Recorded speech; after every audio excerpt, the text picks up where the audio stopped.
আসসালামু আলাইকুম। আজ হচ্ছে রবিবার। সকাল থেকে মনে হচ্ছে যে একটু পিঠা বানিয়ে খাই। তো যাই হোক একটু পাকন পিঠা বানাবো বা তেলের পিঠা বানাবো। যে ভাষায় বলেন বা যে নামেই বলেন। তো এর জন্য কি লাগবে আমি সেটাই আপনাদেরকে দেখাচ্ছি। তো আমার নতুন একটা ব্লগে আপনাদের সকলকে স্বাগতম। তো এখানে হচ্ছে ময়দা নিয়েছি, চাউলের গুঁড়া নিয়েছি, তারপরে হচ্ছে একটু সুজি লাগবে।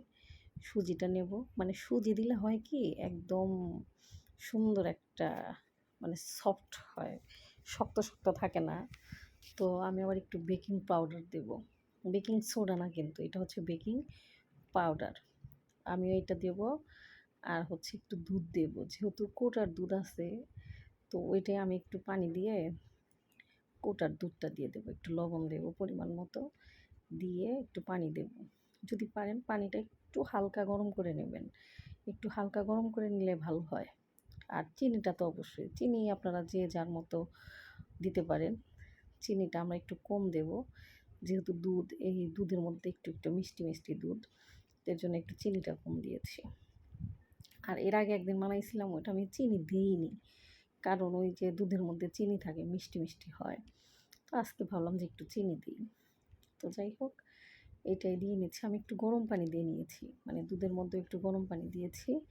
আবার যে পরে একটু পানি দেব, একটু হালকা ঠান্ডা পানি দেব, তারপর একটু গরম পানি দেব। মানে হালকা গরম, যেরকম ধরেন যে আপনি নখটা পানির মধ্যে দিলে আপনার যাতে মানে মনে হচ্ছে যে হ্যাঁ গরম, কিন্তু অতটাও গরম না। আপনার জানে নখে সইতে পারে, মানে সহ্য যেন করতে পারে যে না গরম, অল্প গরম। তো ওই রকম গরম দেখে একটু পানি ইউজ করবেন। তো এইভাবে আমি মিশিয়ে নিচ্ছি। এর মধ্যে চাইলে আপনারা ডিমও দিতে পারেন। আমি ডিমটা দেইনি আজকে। এর আগে একদিন বানাইছিলাম ডিম দিয়েছি, কিন্তু আজকে ডিমটা দেব না। ডিম দিলে দেখা যায় যে একটু ঠান্ডা হওয়ার পরে ওই ডিমের একটা মানে ঘ্রাণ থেকে যায় ঠান্ডা হইলে। তো এর জন্য আমি আজকে আর ডিমটা দেব না। যেহেতু একটু বেশি করে বানাবো, অনেকটুকুই হয়ে যাবে। আর আমাদের দেশে মানে আমাদের গ্রামে পাকন পিঠাটা হয় কি মানে যে আমার শাশুড়ি বানায় অনেক সুন্দর করে। ভিতর থেকে একদম মনে হয় যে আরেকটা পিঠা বের হয়ে আসছে। মানে একটা পিঠার মধ্যে থেকে মনে হয় যে আরেকটা পিঠা বের হয়ে আসছে। কলকির মতো যেটাকে বলে। তো যাই হোক ওইরকমভাবে হচ্ছে আমাদের গ্রামে পিঠা বানায়। ওই পিঠাতে যদি কলকি বের না হয়, সেই ক্ষেত্রে অনেকেই বলে যে আপনি তেলের পিঠা বা পাকন পিঠা বানাইতে পারেন না। আপনি তেলের পিঠা ভাজতে পারেন না। এই দেখা যায় আগে কি হইতো এই তেলের পিঠা বানানোর জন্য মানে যে সবথেকে ভালো পারে এলাকার মধ্যে তাকে হায়ার করে নিয়ে আসা হইতো যে তুমি আমার বাসায় আজকে তেলের পিঠা বানায় দিবা। মানে গ্রামে এটাকে তেলের পিঠা বলে। আমাদের গ্রামে বা আমাদের এলাকায় এটাকে তেলের পিঠা বলে। তুমি আজকে আমাদের বাড়িতে তেলের পিঠা বানায় দিবা। তুমি তেলের পিঠা অনেক সুন্দর বানাও। তোমার তেলের পিঠা হচ্ছে কলকি ওঠে। তো এরকম আমার শাশুড়ি অনেক সুন্দর অনেক ভালো পিঠা বানায়।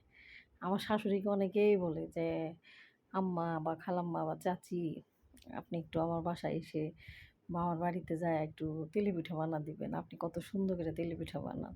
তো যাই হোক শাশুড়ির মতো আমার অতটা হয় না। আমি অতটা ভালো পারি না। এইটা হচ্ছে যে আমার ওই যে কলকিটা বের হচ্ছে না। মানে নিচ দিয়ে ওই যখন একটু উঁচা করব ১ম এ দেওয়ার পরে ফুলবে আর আমি নিচ থেকে একটু উঁচা করব সুন্দর মতো একটা কলকি বের হয়ে আসবে। ওইটা আসলে আমার হয় না। আমি অনেকবার চেষ্টা করছি। অনেক চেষ্টা করতেছি হয় না। তো যাই হোক ধীরে হয়তোবা কোনো একটা দিন হবে বোধহয়। বানাই না তো কখনো। আমি পিঠা-টিঠা বানাই না। গ্রামে বা বাড়িতে থাকতে খুবই কম। আমার শাশুড়ি অনেক সুন্দর করে পিঠা বানায়, যেকোনো পিঠা। আপনার চিতই পিঠা, তেল চিতই পিঠা, তারপরে দুধ চিতই, তারপরে যে পুলি, দুধ পুলি, এগুলা সব আমার শাশুড়ি বানাতো। মানে উনি আছে, উনিই বানায়। তারপরে আমি কখনো চুলা নেপি নাই। মানে মাটির চুলা কখনো আমি নেপি নাই আমার বিয়ের পরের থেকেই। কারণ ওই যে দেখা যায় যে শাশুড়ি করে এগুলা। মানে উনিই এগুলা করে। এর জন্য আর আমার অত করার প্রয়োজন হয় না। কিন্তু মাঝে মধ্যে আমার শাশুড়ি বলে যে, "পিঠাগুলা একটু বানাও, শেখো।" তো বললেই আমি আবার বলি যে, "আপনি যতদিন আছেন ততদিন এগুলো আমি পারব না।" তো যাই হোক, উনিও আর অতটা জোর করে না। উনিও দেখে যে না, আমি তো আছি বা আমি তো বানাইয়া দিতেছি। আমি না থাকলে একাই বানায়া খাবে। তো আসলে আজকে এটাই মনে হইতেছে যে শাশুড়ি থাকলে কি এই পিঠা আমি বানাইতাম? বানাইতাম না তো। আমার খাইতে ইচ্ছা করতেছে, আমি বলতাম যে, "আম্মা একটু বানায়া দেন" বা "আম্মা এই পিঠাটা একটু বানায় দেন।" এই যে দেখেন এই যে একটু কলকির মতো বের হইছে।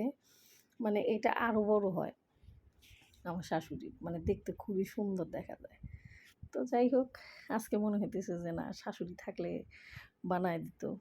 বা আমি তো কখনো বানাই নাই। উনাকে বললে উনি আরো যত্ন সহকারে আরো সুন্দর করে বানায়া খাওয়াইতো। যেহেতু উনি এখন আমার কাছে নাই বা আমি উনার কাছে নাই। যদিও খাইতে ইচ্ছে করতেছে এখন ওই যে নিজেরটা নিজেই বানায়া খাই। তো এর জন্য শাশুড়িও বলতো যে, "থাক নাই বানাইলা। যখন আমি থাকবো না তখন একাই বানায়া খাইবা। খাইতে ইচ্ছা করলে আর কার কাছে যাইবা? একাই বানা খাওয়া লাগবো।" মানে কথাটা আসলে সত্যি যে যখন ইচ্ছা করবো তখন একাই বানায়া খাওয়া লাগে। তো যাই হোক এর আগে একদিন বানাইছিলাম আমার হাসব্যান্ড বলছে অনেক মজা হইছে। তো ভাবলাম যে আজকে যেহেতু রবিবার বাসায় আছে তাহলে একটু বানায় দিই। তো এই তো হচ্ছে আজকের উনি হচ্ছে বাজারে গেছে। তো আমি সকালবেলা ওই ভর্তা-টর্তা করে ভাত খাইয়া গেছে, মাছ ভাজি করে। তারপরে হচ্ছে ওই যে ডালের বড়া করে দিয়েছিলাম। ওইটা দিয়ে ভাত খেয়ে বাইরে গেছে।